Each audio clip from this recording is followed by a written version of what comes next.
기도하겠습니다. 사랑이 많으신 하나님 아버지 감사합니다. 오늘도 우리를 하나님 앞에 예배하는 것으로 첫 시간을 시작하게 하는 은혜 주시니 감사합니다.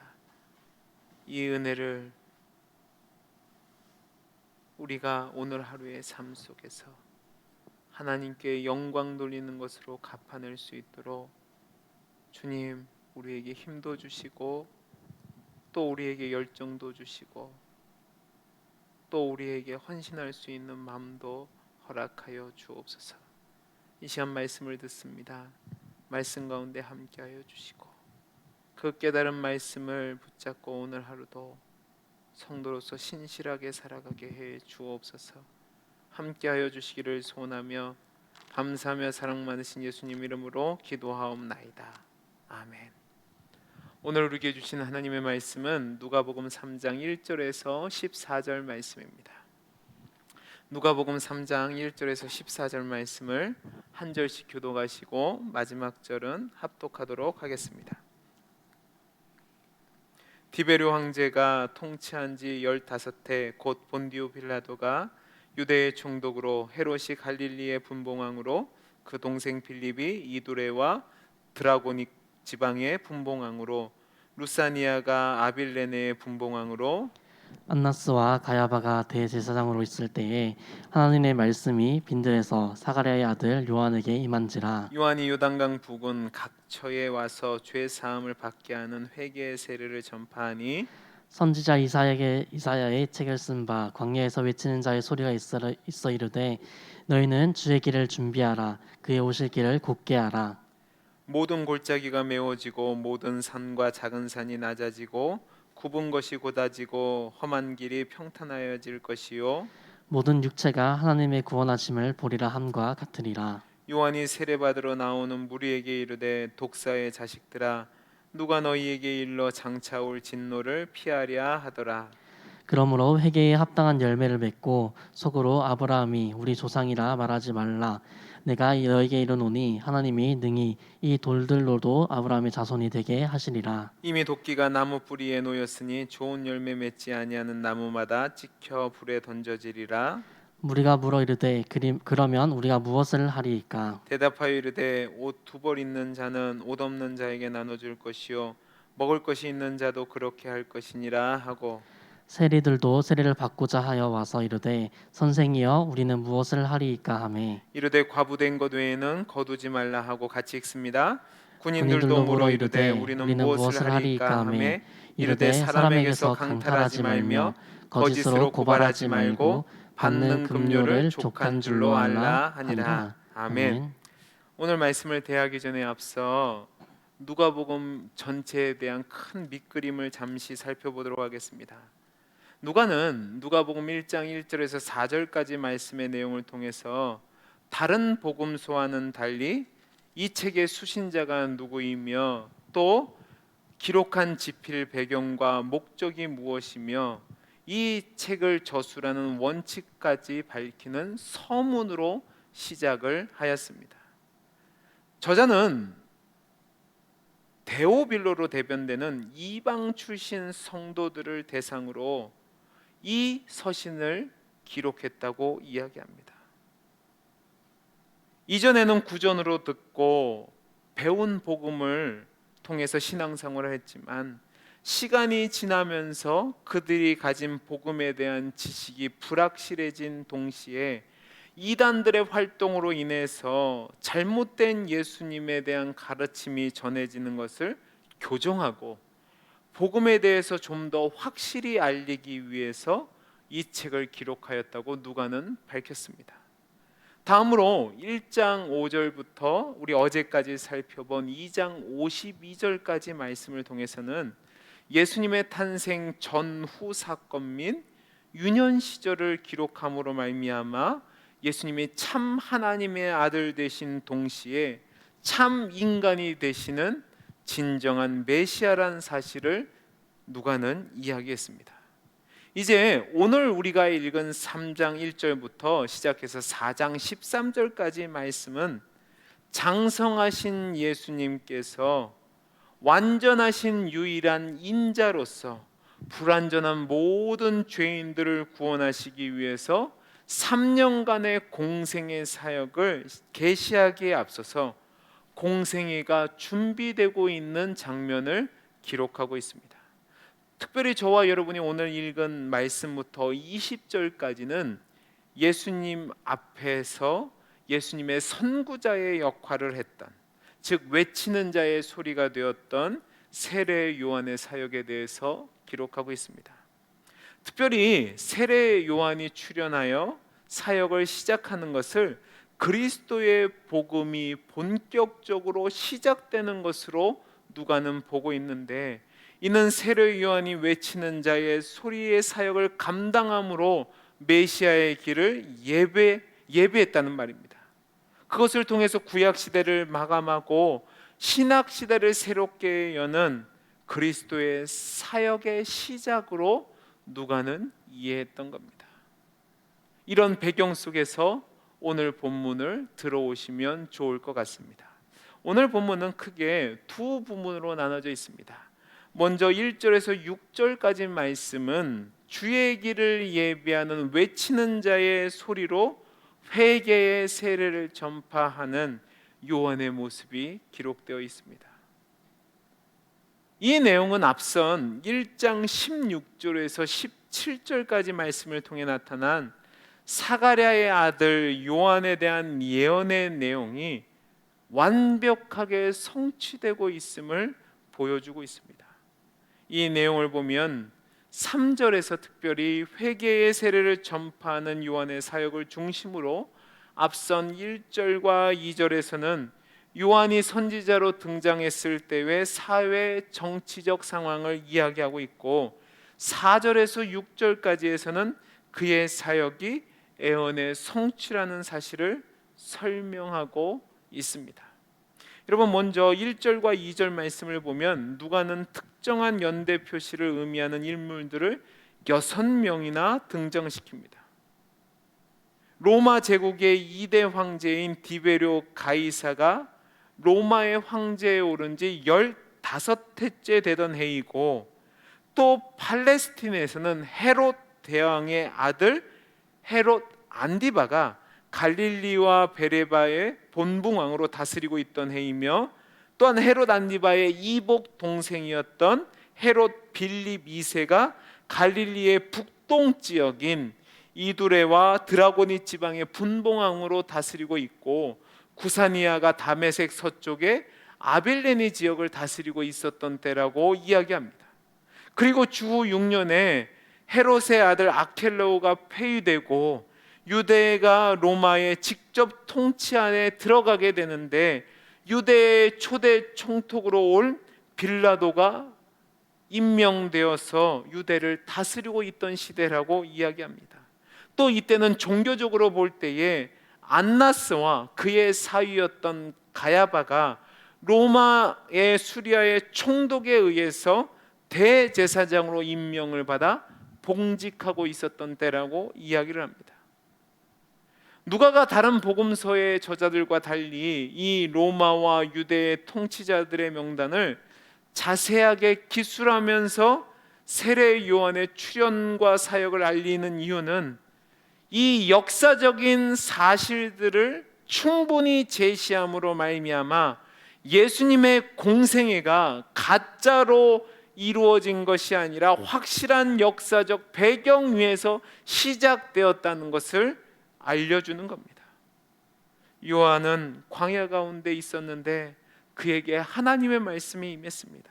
그래서 광야에서 외치는 자의 소리가 되어서 요단강 부분에서 죄 사함을 받으라는, 그 회개의 세례를 받으라는 메시지를 전파하기 시작합니다. 여기서 우리가 바로 알아야 될 것은 무엇이냐면, 회개의 세례가 죄 사함을 직접 얻게 한다는 것이 아니라 죄 사함으로 이끌어주는 수단이 되며 죄 사함을 주시는 예수의 길을 예비한다는 사실입니다. 그러니까 세례 요한은 이 죄 사함을 준비하는 세례를 통해서 참된 죄 사함을 주시는 메시아에게로 사람들을 인도하는 역할을 감당하고 있는 겁니다. 그래서 4절에서 6절까지 말씀을 보면 세례 요한이 선지자 이사야의 예언처럼 광야에서 외치는 자의 소리로 주의 길을 곧게 하는 것, 즉 골짜기가 메워지고 산이 낮아지고 굽은 것이 좁아지는 그 험한 길이 평탄하게 되는 메시아의 길을 준비하는 역할을 감당하고 있다고 설명하는 겁니다. 다음으로 두 번째 단락은 7절에서 14절까지 말씀인데요, 여기서는 세례 요한의 사역과 관련하여서 그가 메시아의 선구자요 말라기에 예언된 구약 시대의 마지막 선지자로서 전한 메시지의 내용을 이야기합니다. 7에서 9절까지 말씀은 첫 번째 내용으로 그는 행함을 동반한 참된 회개 없이 물 세례만 받는 것은 무익하다는 사실을 경고하면서 더 늦기 전에 진정한 회개, 행동이 수반되는 회개를 하라고 촉구하고 있습니다. 이때 당시 많은 유대인들은 자신들이 아브라함의 후손으로 하나님의 택한 백성이기에 구원을 받기에 합당하다고 생각했습니다.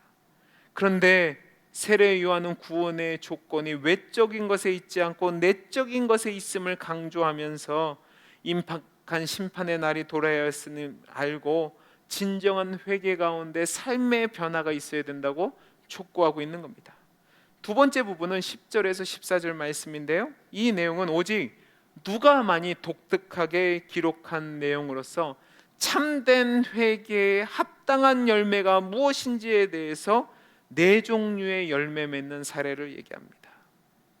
이 네 종류의 삶의 열매는 부유하고 권력을 가진 자들에게 주는 교훈으로 가난하고 소외되고 억눌린 자들을 돕고 동정하며 정직하게 살아갈 것을 권면하고 있습니다.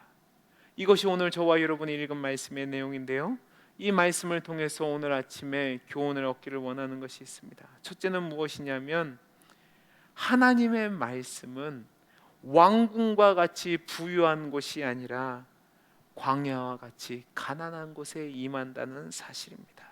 자, 우리 오늘 말씀 1절 2절을 같이 한번 읽어보겠습니다. 시작. 디베료 황제가 통치한 지 15해 곧 본디오 빌라도가 유대의 총독으로 헤롯이 갈릴리의 본궁왕으로 그의 동생 빌립이 이두레와 드라고니 지방의 본궁왕으로 루사니아가 아빌레네의 본궁왕으로 안나스와 가야바가 대제사장으로 있을 때에 하나님의 말씀이 빈들에서 사가랴의 아들 요한에게 임한지라. 아멘. 여러분, 이 말씀은 제가 아까도 말씀드렸듯이 세례 요한이 사역을 시작할 당시 로마와 유대의 역사적 정치적 배경에 대해서 이야기를 하고 있는 겁니다. 정치적으로는 디베료라는 사람이 로마의 황제로서 다스린 지 15년째 되었고, 유대의 총독으로는 저와 여러분이 잘 알고 있는 본디오 빌라도가 부임하여서 유대를 다스리고 있었고, 헤롯 대왕의 아들인 헤롯 안디바와 헤롯 빌립과 또 루사니아가 각 지역의 분봉왕으로 다스리고 있었습니다. 또 종교적으로는 안나스와 가야바가 대제사장으로 임명하여서 그 사명을 감당하고 있었습니다. 이것을 통해서 누가는 무엇을 이야기하면 이때 당시에 이들이 중심이 되어서 세상을 호령하고 다스리고 그들의 말이 법이 되고 그들의 뜻이 상식인 시대가 이 시대였다는 것을 이야기합니다. 그러니까 그 사람들이 세상의 주인공처럼 보인 거죠. 그런데요, 이들에게 하나님의 말씀이 임한 것이 아니라 광야에 있는 세례 요한에게 하나님의 말씀이 임했다는 사실입니다. 여러분, 이 말씀이 주는 교훈이 무엇인 줄 아십니까? 역사의 주관자 되신 하나님은 세상의 권력자들에 의해서가 아니라 당신이 택한 종들을, 즉 겸손하게 하나님의 말씀을 사모하고 하나님의 은혜를 갈구하며 그 말씀에 순종하는 자들을 통해서 역사하신다는 것을 보여주는 겁니다. 여러분, 광야의 빈들은 아무것도 없는 겁니다. 여러분, 그곳에 무슨 세상의 정치가들의 권모술수가 있고 세상에 탄심이 있겠습니까? 가난한 사람들이 가난한 마음으로 주를 찾기만 하는 거죠. 요한은 빈들에 있으면서 세상의 모든 욕심을 끊고 하나님의 말씀이 임하기만을 바라면서 자신에게 주어진 사명을 준비했습니다. 그러한 자에게 하나님의 음성이 들리고 하나님이 그를 들어 사용하신 거죠. 저는 저와 여러분의 마음이 이와 같이 빈들이 되기를 간절히 소원합니다. 세상의 탐심과 세상의 욕심이 가득 찬, 그래서 세상의 방법으로 움직이는 세상에 속한 것이 내 마음이 아니라 가난하게 빈들과 같이 주의 은혜만을 사모하는, 그러므로 말미암아 하나님의 말씀이 우리에게 임하고 하나님의 은혜가 우리에게 임하는 복된 은혜의 삶을 살 수 있게 되기를 간절히 소원합니다. 두 번째로 오늘 말씀을 통해서 깨닫게 되는 것은 무엇이냐면, 회개는 말로만 하는 것이 아니라 참된 열매가 나타나야 된다는 사실입니다. 자, 우리 7절에서 9절까지 말씀을 같이 한번 읽어보겠습니다. 시작. 요한이 세례를 받으러 나오는 나오는 무리에게 이르되 독사의 독사의 자식들아, 자식들아 누가 너희에게 일러 장차 올 진노를 피하라 하더냐. 그러므로 회개에 합당한 열매를 맺고 속으로 아브라함이 우리 조상이라 말하지 말라. 내가 내가 너희에게 이르노니 하나님이 능히 이 돌들로도 아브라함의 자손이 되게 하시리라. 이미 도끼가 나무 뿌리에 놓였으니 좋은 열매 맺지 아니하는 나무마다 찍혀 불에 던져지리라. 아멘. 여러분, 세례 요한이 전한 메시지의 핵심이 무엇입니까? 회개를 하라는 겁니다. 그런데 회개를 하라 해서 끝나는 것이 아니라 진정한 회개는 그 회개에 합당한 열매가 맺어져야 한다는 겁니다. 이때 세례 요한에게 나온 사람들은 죄 사함을 받게 하는 회개의 세례를 받고 위로를 받으려고 했던 것 같습니다. 그런데요, 세례 요한은 그러한 마음으로 나오는 자들을 향해서 독사의 자식들이라고 얘기합니다. 가혹한 표현처럼 들리죠. 그러나 진정한 회개의 길을 떠난 자들에게는 하나님의 진노의 심판이 그들에게 임하기 때문에 구원의 희망이 전혀 없다는 것을 강조함으로 그들에게 진정한 회개를 하라고 지금 촉구하는 겁니다.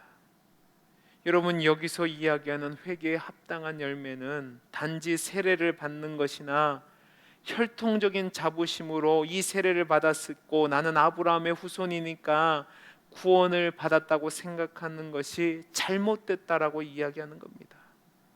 진정한 회개를 했다면 그에 합당한 내면의 변화와 삶의 열매로 나타나야 된다는 거죠. 여러분, 이것은 행위로 구원을 받는다는 것이 아닙니다. 여러분, 진정한 회개를 했다면, 진정으로 돌이켰다면 거기에 합당한 반응이 나와야 되는 것이죠.